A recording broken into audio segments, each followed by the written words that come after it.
बेटा, मैं जंगल में समोसे बेचने जा रही हूँ।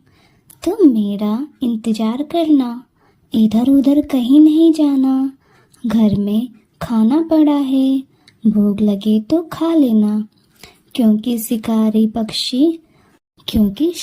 पक्षी की नज़र हम जैसे पक्षियों पर ही रहती है और उनके बच्चों पर भी। इसलिए तुम अपना ध्यान रखना। मैं जा रही हूँ समोसे बेचने। ठीक है मम्मा, मैं नहीं जाऊंगी, आप टेंशन मत करो। फिर टूनी चिड़िया समोसे को टोकरी में रखकर उसे जंगल में बेचने चली जाती है। वह सभी पक्षियों के घर में जाकर अपने समोसे बेचा करती थी। सभी पक्षियों को टूनी चिड़िया के समोसे बहुत ही पसंद आते थे।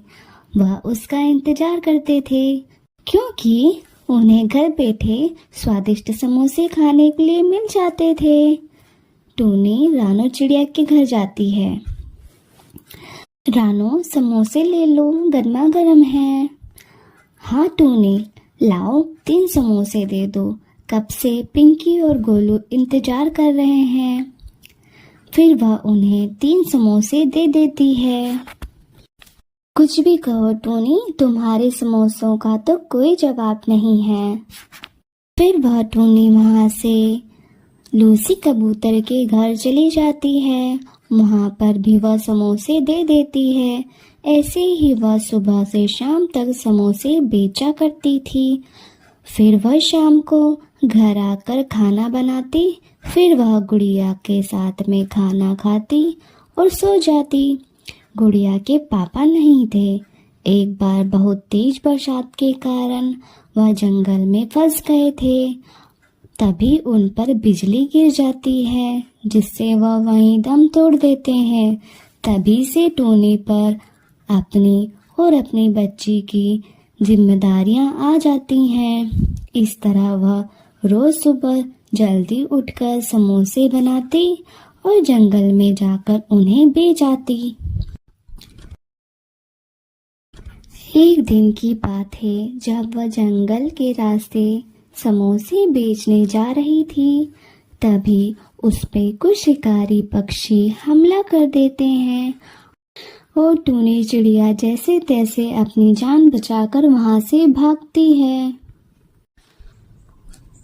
भागते भागते वह घर आ जाती है। उधर जंगल में सभी पक्षी उसका इंतजार करते हैं।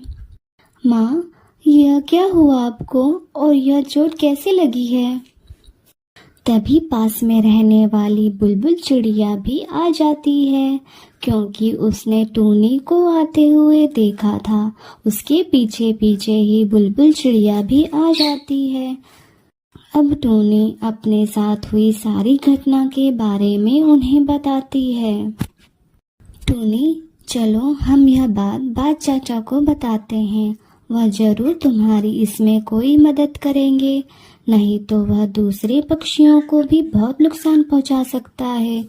वह दोनों बात चाचा के घर चले जाते हैं और सारी बात उन्हें बताते हैं। फिर कुछ सोचने के बाद बात चाचा कहते हैं, टूनी, तुम चिंता ना करो, मैं कुछ ना कुछ करता हूँ उस शिकारी पक्षी का। आए दिन वह कुछ ना कुछ करता ही रहता है। फिर बात चाचा उन्हें सारी बात समझाते हैं। अगले दिन टूनी वैसा ही करती है जैसा बात चाचा ने बताया। वह रोज की तरह समोसे बेचने जाती। शिकारी पक्षी भी वहीं रहते हैं जहां उन्होंने टूनी को कल परेशान किया था। शिकारी पक्षी कहते हैं, वाह, तू तो फिर आ गई, तू तो बड़ी हिम्मत वाली है। आज हमें और भी समोसे खाने को मिल जाएंगे। तभी उनमें से एक शिकारी पक्षी टूनी की तरफ जैसे ही बढ़ता है, वैसे ही बात चाचा अपने कुछ साथियों के साथ आकर उस पर हमला कर देते हैं। शिकारी पक्षी जैसे तैसे वहां से भागने लगते हैं। आज के बाद हमारे जंगल में ना दिख जाना, नहीं तो आज तो छोड़ दिया तुम्हें, आगे नहीं छोड़ूंगा। इस तरह टूनी चिड़िया की जान बच जाती है और वह बाज चाचा का धन्यवाद करती है। बेटा टूनी, इसमें धन्यवाद की कोई बात नहीं है। हम सभी पक्षी तो एक दूसरे का परिवार हैं। किसी एक पर भी अगर कोई मुसीबत आएगी तो मैं ऐसे ही डटकर खड़ा रहूँगा। अब तुम अपना काम बेफिक्र होके करो। अब वह इस जंगल की ओर नहीं भटकेगा। अब टूनी चिड़िया रोज की तरह अपने समोसों को जंगल में बेचने जाती, बिना किसी डर के। तो दोस्तों, कैसी लगी यह कहानी हमें ज़रूर बताएं। और हाँ, और भी अच्छी अच्छी कहानी देखने के लिए हमारे चैनल को लाइक, शेयर एंड सब्सक्राइब करें। धन्यवाद।